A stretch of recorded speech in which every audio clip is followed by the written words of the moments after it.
I've been watching a lot of movie reviews recently, and a lot of movies, films, whatever you want to call them.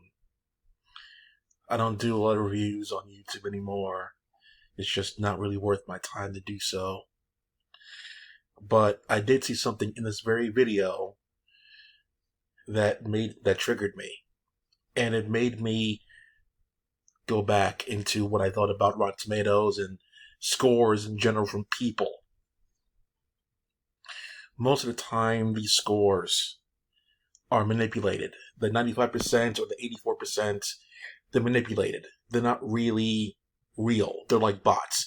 Twitter has bots, YouTube has bots, Twitch has bots. It's all thing. If you're a big channel of any kind, you have bots to inflate your numbers. It's just there.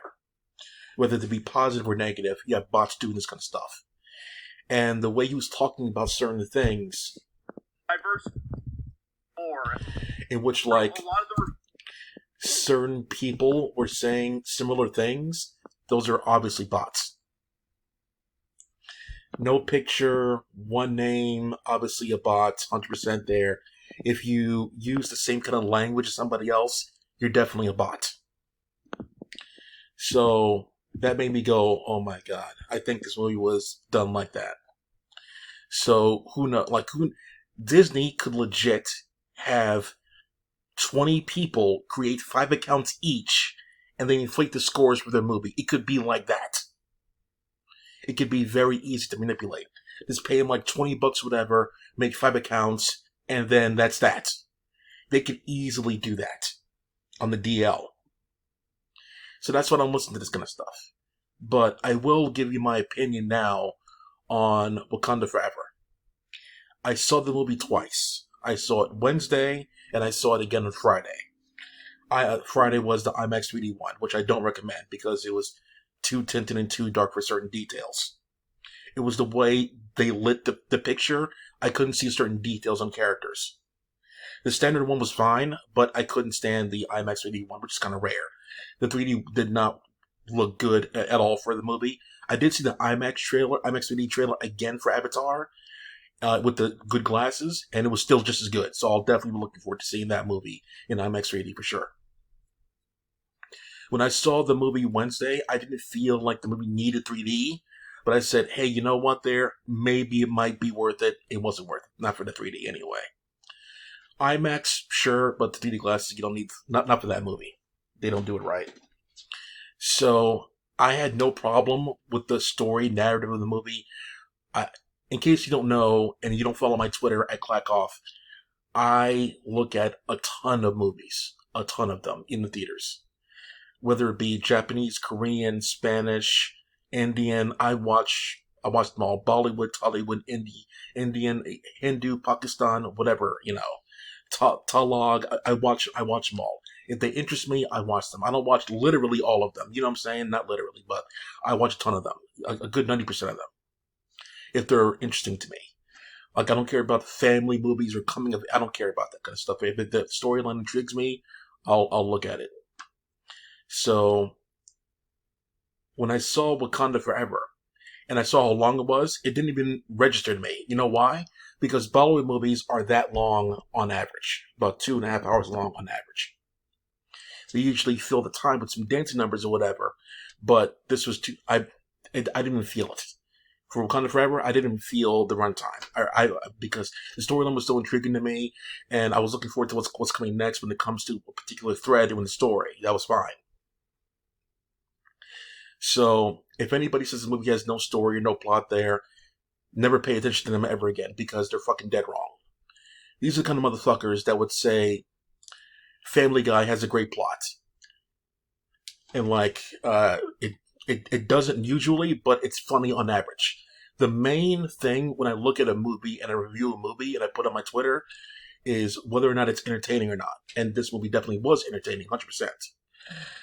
In many different ways. It gave you the feels of sadness. It gave you some good action sequences as well.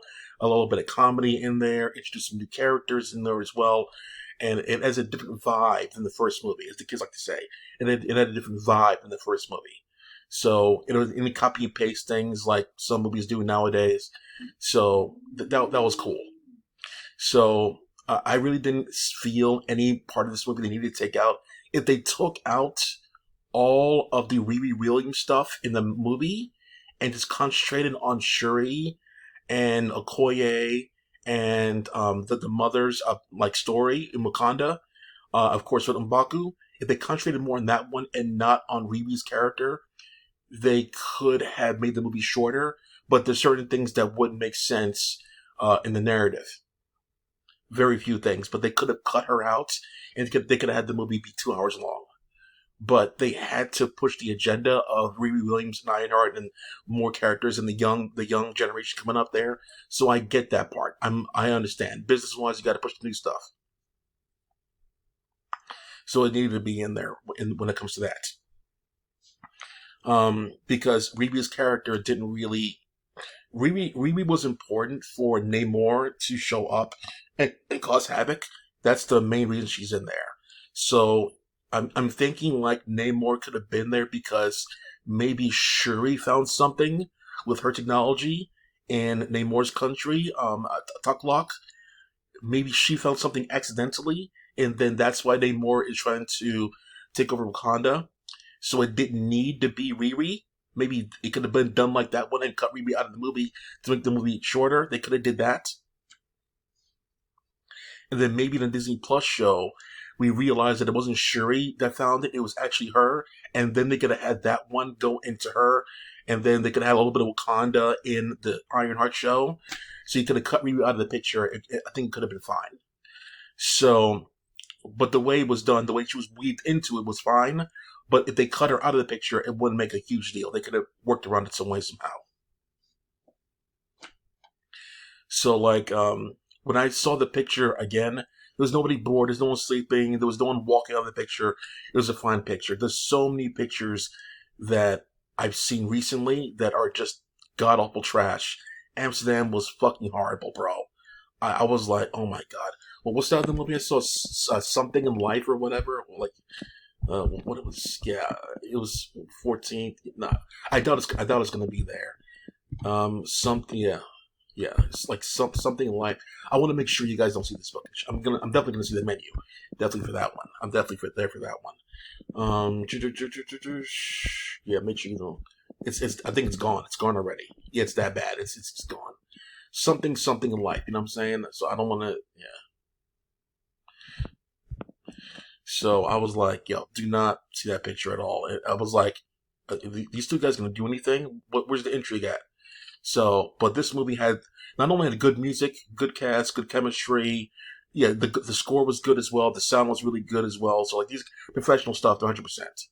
So I was definitely happy to see the movie again. I'm seeing the movie one final time, probably today when you see this one in 40X, just to see how like the water bombs, the heavy fights. I want the vehicle scenes with the helicopter and the plane. I'm looking forward to feeling that one in 40X because it's always done right. Holy shit! I think Black Adam gave me the biggest run for my money when it comes to 40X. That shit almost threw me out of the goddamn chair. I was like, holy shit. Oh, by the way, not all seats in 40X are created equal, so definitely feel around the seats during the picture to see which one gives you the hardest vibration. A little tip from me. Okay, that's it for now. Plaque off.